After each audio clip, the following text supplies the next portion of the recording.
to say that I saw the movie Disclosure Day, and I really enjoyed it. I enjoyed the movie, like the experience of it. I enjoyed it, and it made me very emotional, which I enjoyed. I cried nicely at some point.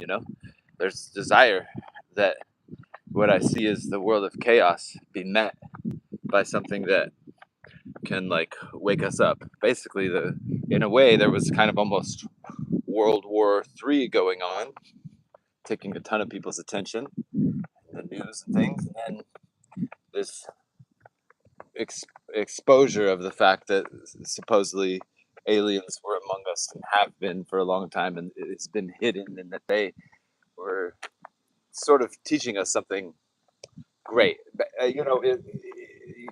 You could say it's a type of manipulation of emotions, but and yeah, it kind of is. And there's also contradictory things in it, like the alien deceived children, kind of like these traumatic experiences that give them superpowers. And it's all confusing if you really look at it. It's a little bit confusing, but the idea that there is so much like conflict in the news, and there could be something that could take our attention and have us all like kind of up the conflict is it was really touching to me. Yeah, it was really touching. It was something that I was like, man, I wish there was a longing for that within the dream, within the story, within the scenes of of our human story. And interestingly, kind of oddly, the movie starts with a scene at a WWF fight, or WWE, World Wrestling Federation, or nowadays, I don't know what the E stands for, those fake things. And it starts with the camera essentially being like a boot of a wrestler essentially smashing the camera. And obviously, like, basically, we all know that we all believe that um, we all believe that WWF is fake. Not that those people aren't strong and that they aren't doing something that's challenging, and that it might not be that it might be entertaining to you or something. It's not to me. I don't find it entertaining. I never really have. I was surprised when I was a kid that I was like it seems fake, and other people. I was really surprised that people would argue with me. I was like, it seems fake. So you know, um, this conversation that I'm trying to have here is one about authenticity, uh, from like many different levels of things here. The kayfabe the term kayfabe is a term that in WWF means that you're always in character, and um, recently I posted a little reading of A Course in Miracles. I find A Course in Miracles to be something that is fairly, very, extremely logically consistent, yet also my authenticity says that I know I believe that Joey, this guy right here, is gonna die. And this lesson specifically said, ideas leave not their source. It is this idea in which this course is trying to say you cannot die. Actually, death is separation from life, and there is no separation, or something like this. And I like the dream of that. I like this. It makes logical sense, actually. Goodness bless me. But I look around at the reality that I seem to think that I believe in, and it seems that I do believe that you know we're all gonna die. Seems honest, actually. I'm not lying when I say that that's what it seems that I believe is happening, or is going to happen. That we're all gonna die. And another way I can see the logic and the understanding of the fact that what I am is life. And what the things in the story does is they transform, they change. You could call death that, actually. Death is the transformation of things. So one little thing I want to weave and see if I can tie this all up in a bow and take a bow here at the top of the scene is that the the show called The Good Place. The Good Place. The point of the show The Good Place was that it wasn't actually the good place. It was a trick, actually. Um, and admittedly, I can say that sometimes I think that it might be a trick.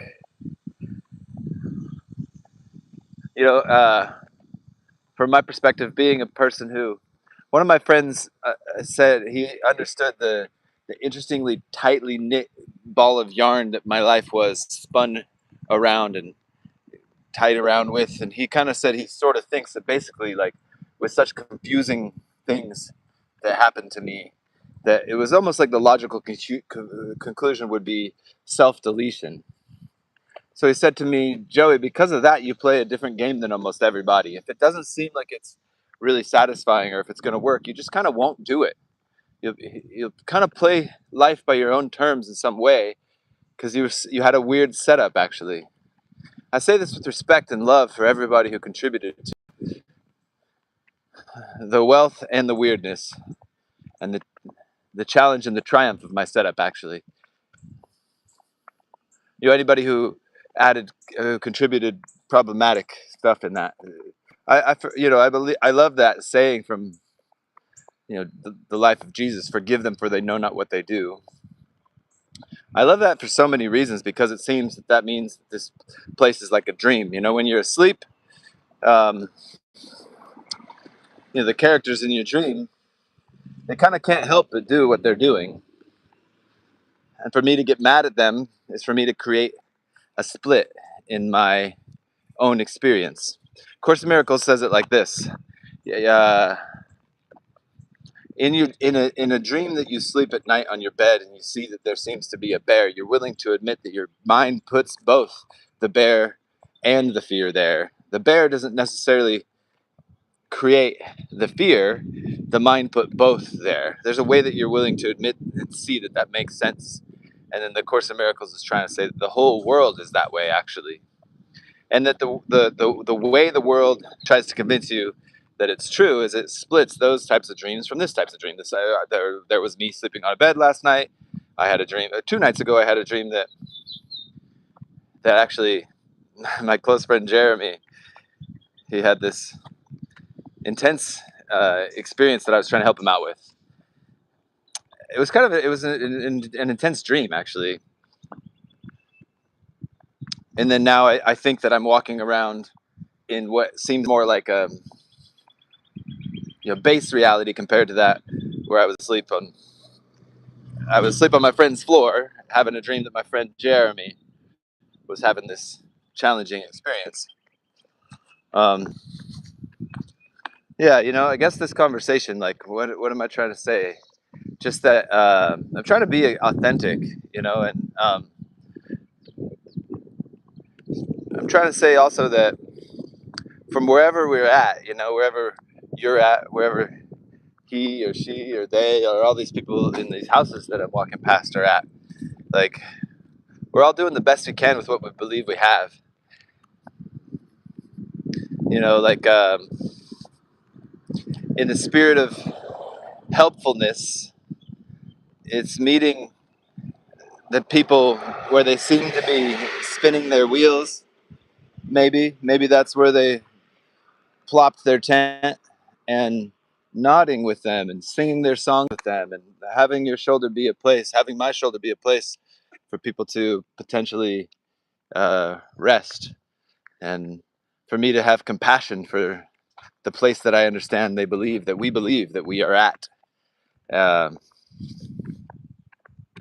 and then, seeing, like, testing, like, hey, if I sprinkle some stardust above us, can it guide us? How so? Strategically. I know I believe in time too. Like, salvation is now. Heaven can only be here. Be here. Here, heavenly. We can speak, like, inspiredly in some way. That's like presence. And then also, I know I believe in this in time. Actually, I know I believe in plans. I know I believe in steps. So taking all of that and potentially, like I said, stardust above, maybe fire under one's ass a bit, saying that, hey, man, we, this is costing and we can do better. We can reach for those stars. If we stay here, we're going to get burnt even more. And yeah, so anybody who's in my dream hearing this thing on my YouTube, I